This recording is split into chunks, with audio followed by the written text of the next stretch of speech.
Aujourd'hui au programme, le malus écologique pourrait atteindre les 90 000 € et Renault dévoile les premières photos officielles de la future 4L. Bienvenue à tous sur la chaîne Octane. Retrouvez une nouvelle vidéo tous les jours résumant l'actu automobile. Alors n'oubliez pas de vous abonner pour ne rien louper. Parlons du malus 2025. Vous pensiez que c'était déjà un peu compliqué avec le seuil à 118 grammes de CO2 actuellement en vigueur ?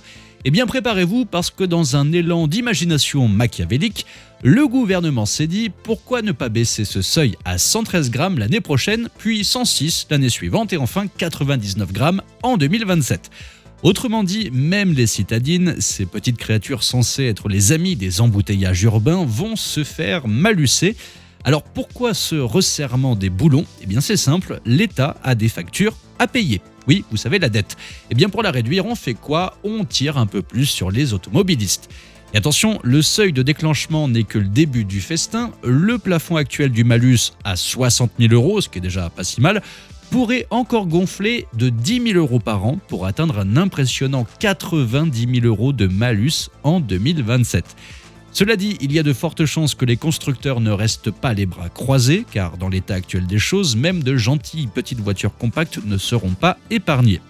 Bien sûr, tout ça doit encore être voté, mais franchement, au gouvernement qui va s'y opposer, et ce qui est amusant, c'est que le nouveau barème du malus devrait rapporter, tenez-vous bien, 316 millions € en 2025.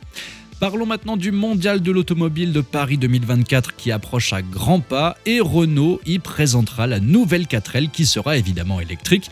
Pour l'instant, la marque aux losanges préfère nous titiller avec quelques photos de détails.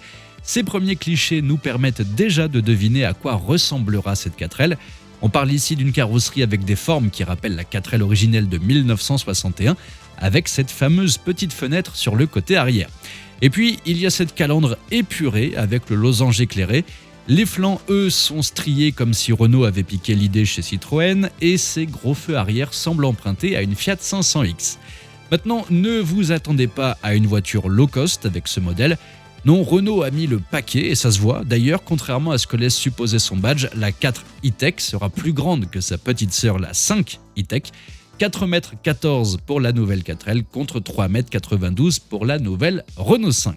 On parle d'une commercialisation en 2025 et on espère que le prix de base sera sous les 30 000 €.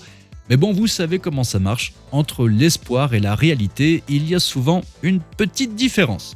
Et avant de terminer cette vidéo, si comme moi vous aimez votre voiture mais que le prix de son assurance vous donne envie de la brûler, j'ai une solution, notre comparateur d'assurance auto qui va vous permettre en quelques clics de comparer toutes les offres du marché et de trouver la meilleure assurance au meilleur prix. Et ce qui est encore mieux, c'est que ça ne coûte rien, ça ne vous engage en rien et ça peut vous faire économiser en moyenne 380 € par an, soit assez pour cramer 3 trains de pneus, acheter 95 litres de 15W40 ou encore 95 kg de cacahuètes pour les longs trajets. Bref, c'est super simple, ça prend 2 minutes pour faire le comparatif et vous savez combien vous pouvez économiser sur votre assurance. Il suffit de cliquer sur le lien dans la description ou dans le premier commentaire épinglé sous la vidéo. Et en plus, ça soutient la chaîne et soyons honnêtes, ça vous évitera de prendre du bide à cause des 95 kg de cacahuètes. Merci à tous d'avoir suivi cette nouvelle vidéo. N'hésitez pas à vous abonner, à activer la cloche des notifications pour être sûr de ne rien louper, liker, partager et vous pouvez également venir nous rejoindre sur notre compte TikTok. Ciao!